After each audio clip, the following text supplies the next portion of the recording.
Hey everyone, it's Freddie Sahar today, back with another video. And I want to talk about follow up and consistency today and a little bit of structure around that.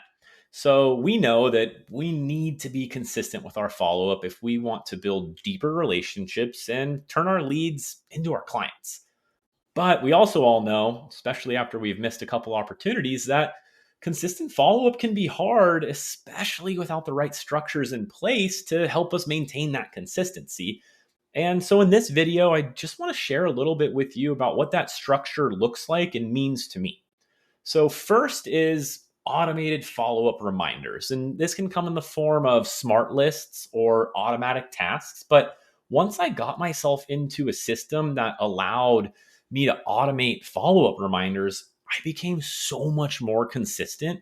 And the amount of opportunities that were falling through my cracks was just reducing month over month because now I don't have to remember to manually set follow up for each lead I talk to.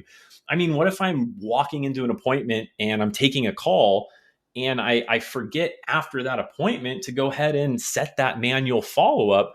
I mean, there's a really good chance that that lead just slips through the cracks. And the next time I remember or think about them and call them, I may hear, oh, we really didn't hear from you. I ended up buying with someone else or listing with someone else.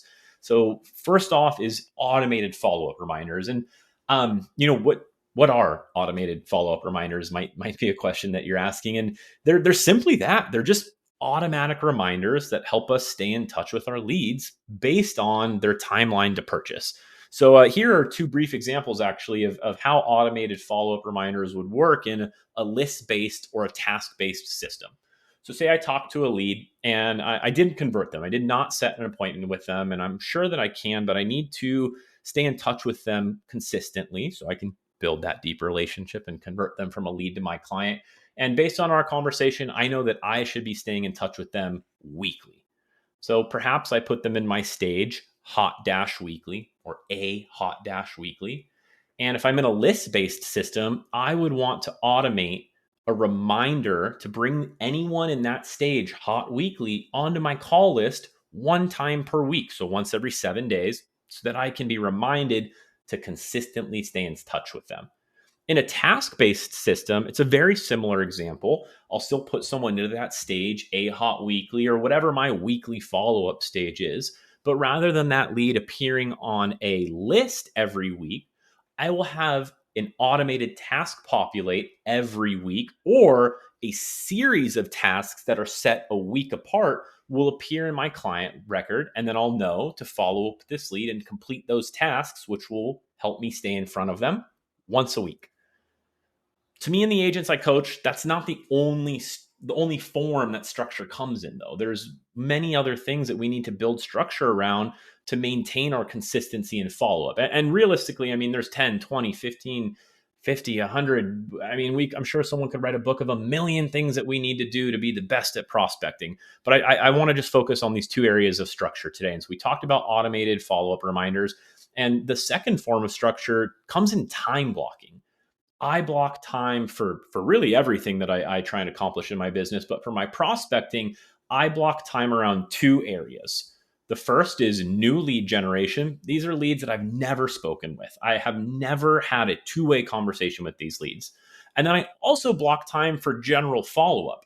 Now, these could be leads that I've spoken with. Maybe I haven't converted yet, but it also could include my active clients, people in showing, people who I've set an appointment with and that I've met, but maybe we're not showing. Maybe they're in the pre approval process. But the fact is, I block two separate times, one for new lead prospecting and one for my general follow up. Personally, I actually take it deeper, and I would recommend this to all of you as well, is I also make sure to block time for the homework that these calls create for me. So I'm not getting pulled out of my prospecting block, and I can just stay focused on the task at hand. Because obviously, if we're connecting with people on the calls, whether it's in our general follow up or in our prospecting, our new lead prospecting, that's going to create homework, whether it's a CMA, setting up a search, maybe even adding new contact information for them into my CRM. But I don't want to make a call, have a conversation, pause, spend 10 minutes setting them up on a home search. I want to make my way through all of my calls, take notes, and set myself some homework follow up, homework reminders, if you will, that I can go ahead and take and do during my homework time block.